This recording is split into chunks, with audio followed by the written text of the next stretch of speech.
Hello, Lakshmi Srinivas kitchen స్వాగతం అండి. ఈరోజు మీకు తోటకూర పులుసు అండి. తోటకూర పులుసు చాలా చాలా టేస్టీగా బాగుంటుందండి. ఈ పులుసు ఎలా తయారు చేస్తానో చూడండి. కొంచెం ఆయిల్ వేసుకొని ఇందులో ఒక చిటికెడు ముందుగా తోటకూర ఇలాగ శుభ్రంగా నీట్గా కడుక్కొని, తోటకూర చాలా పెద్ద పని అండి. ఇది ఆకు చూసుకొని మనం ఏరుకోవాలి, లేదంటే ఆకు అడుగున గుడ్లు పెడతాయి. ఆ గుడ్లు కనుక మనం కడుపులోకి వెళ్ళాయంటే వాంతులు విరోచనాలు అవుతాయి. శుభ్రంగా నీట్గా ఆకు చూసుకొని శుభ్రంగా ఏరుకొని చక్కగా కడిగి 5-6 సార్లు నీట్గా ఉప్పు నీళ్ళలో ఒకసారి నానబెట్టి ఒక 10 నిమిషాలు చక్కగా కడిగేసేసి 5-6 సార్లు సన్నగా ఇలా కట్ చేసుకుందాం. తోటకూరకి ఈ తోటకూరని మనం కొంచెం ఆయిల్ వేసుకొని మగ్గ పెట్టుకున్నాము.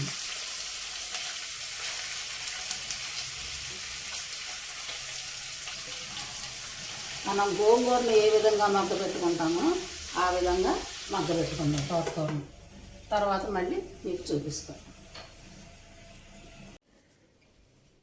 ఇదిగోనండి, తోటకూర చక్కగా మగ్గిపోయింది, చల్లారింది కూడా కొంచెం. ఇప్పుడు ఈ తోటకూరని మిక్సీ జార్లో వేసుకొని మెత్తగా పేస్ట్ చేసుకుందాం.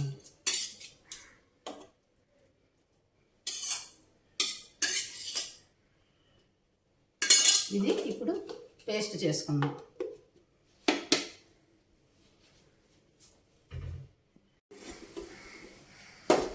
ఇదిగోనండి, చక్కగా పేస్ట్ చేసేసుకున్నాము. మరీ మెత్తగా కాకుండా కొంచెం ఇలా చేసుకుంటే సరిపోతుంది.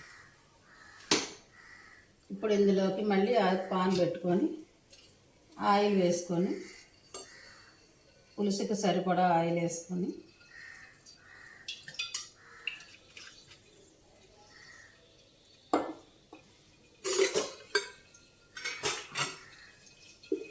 ఇప్పుడు ఇది తాలింపు పెట్టుకుందామండి. కొద్దిగా మినపప్పు, శనగపప్పు, మినపప్పు, కొంచెం ఆవాలు, జీలకర్ర. చాలా టేస్టీగా ఉంటుందండి ఈ పులుసు. మన గోంగూర పులుసులానే ఉంటుంది, ఇంకా టేస్ట్ ఉంటుంది. మన గోంగూర అంతా పులుపు ఉండదు కానీ టేస్ట్ మాత్రం సూపర్ ఉంటుందండి. గోంగూర తినకూడదు, తినాలనిపిస్తుంది పాపం, వాళ్ళకి తింటే పడదు. అలాంటి వాళ్ళు ఇలాగ తోటకూర పులుసు పెట్టుకుంటే వాళ్ళకి తోటకూర పులుసు గోంగూర పులుసు తింటున్నంత అనిపిస్తుంది అన్నమాట. ఆ టేస్ట్ గోంగూర తోటకూర అనుకోండి, కాకపోతే ఏదో కొంచెం ఆ ఫీలింగ్ అనిపిస్తుంది. గోంగూర పడదు అనుకున్న వాళ్ళకి, తినకూడదు అనుకున్న వాళ్ళకి ఇలాగ చక్కగా తోటకూర పులుసు చేసుకుంటే బాగుంటుంది. చక్కగా తాలింపు వేగిన తర్వాత ఎండుమిరపకాయ వేసానండి. ఇప్పుడు వెల్లుల్లిపాయ, ఎండుమిరపకాయ, ఇంకొన్ని 4 పచ్చిమిరపకాయలు, కరివేపాకు,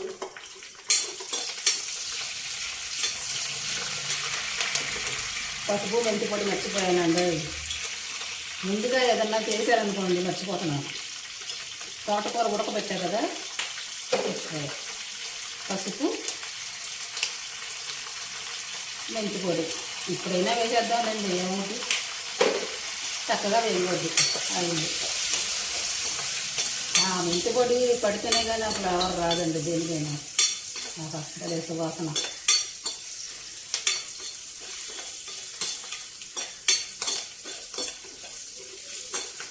చక్కగా వేగిపోయిందండి తాలింపు. ఇప్పుడు ఇందులోకి ఉల్లిపాయ వేస్తున్నాం.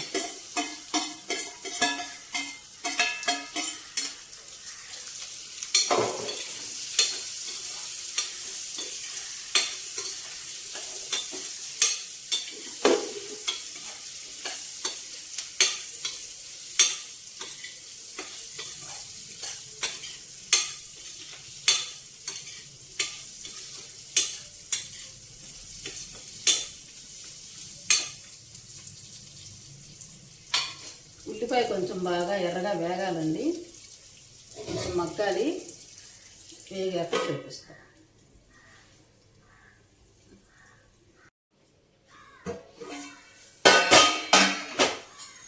ఉల్లిపాయ చక్కగా వేగిపోయింది, మగ్గిపోయింది చక్కగా. ఇప్పుడు ఇందులోకి మనం తోటకూర వేసుకుందాం.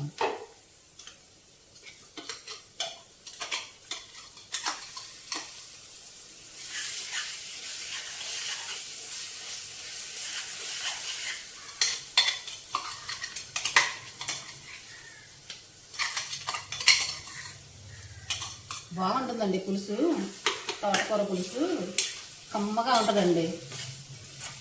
తోటకూరలో అదో విధమైన ఫ్లేవర్ ఉంటుంది, ఆ టేస్ట్ సూపర్ ఉంటుందండి. ఈ తోటకూర పేస్ట్ వేసాం కదా, ఇది కొంచెం వేగనిద్దాం.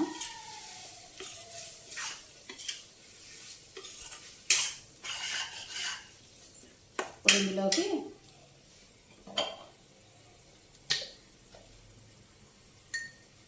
కొంచెం కారం,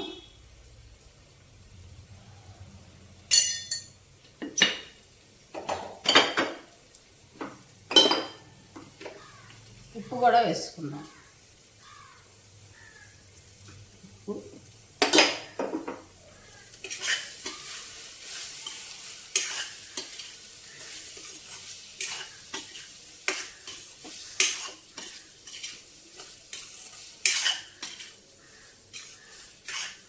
ఆల్రెడీ మగ్గిపోయిన తోటకూర కనుక తొందరగానే వేగిపోతుంది.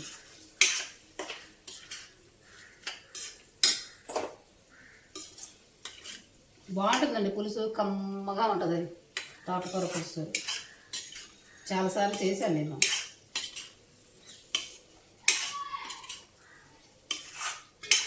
నేను ఏదైనానండి చేసి చక్కగా రుచికరమైనది అయితేనే పెడతానండి మీకు. నేను ఎప్పుడూ రెగ్యులర్గా ఇది ఇందాక వీడియో ఆగిపోయిందండి, నేను చూసుకోలేదు.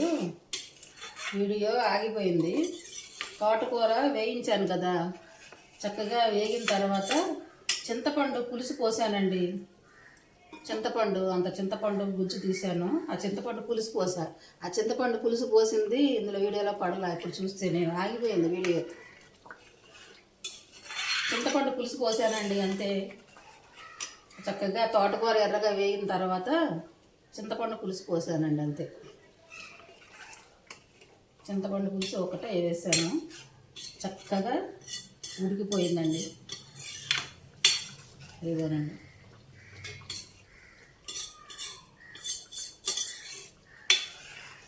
అది వీడియో ఆగిపోయింది, నేను చూసుకోలేదు. తీరా చూస్తే చింతపండు పులుసు పోసింది పళ్ళ. పులుపు కోసం మనం చింతపండు పులుసు వేసుకోవాలి. చింతపండు పులుసు వేసాను. ఇప్పుడు కొంచెం ఉప్పు చూసుకుందాం. అబ్బా సూపర్ ఉందండి, సేమ్ గోంగూర పులుసులానే ఉంది, చక్కగా కమ్మగా. ఇందులో మనం ఇప్పుడు కొత్తిమీర కూడా వేసుకోవద్దండి. కొత్తిమీర వేసామంటే మళ్ళీ తోటకూర ఫ్లేవర్ అని అది డామినేట్ చేస్తుంది. కొత్తిమీర కూడా ఒక్కర్లేదు, చక్కగా ఉడికిపోయింది పులుసు కూడా. అయిపోయిందండి, అయిపోయింది.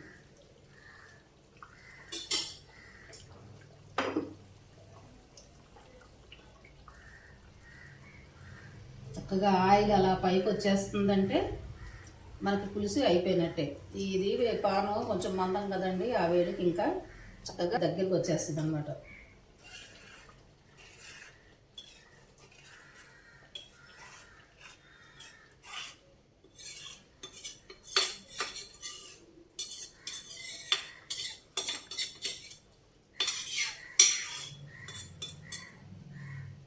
అయిపోయిందండి. 2 చుదురుగా తోటకూర పులుసు ఇదిగానండి, చూసారా? తోటకూర పులుసు, టేస్టీ తోటకూర పులుసు అండి. చాలా చాలా బాగుంటుంది, అచ్చం గోంగూర పులుసులానే ఉంటుంది. ఒకసారి ట్రై చేయండి మీరు కూడా. ఒక లైక్ చేయండి, షేర్ చేయండి, సబ్స్క్రైబ్ చేసుకోండి కొత్త వాళ్ళు అయితే.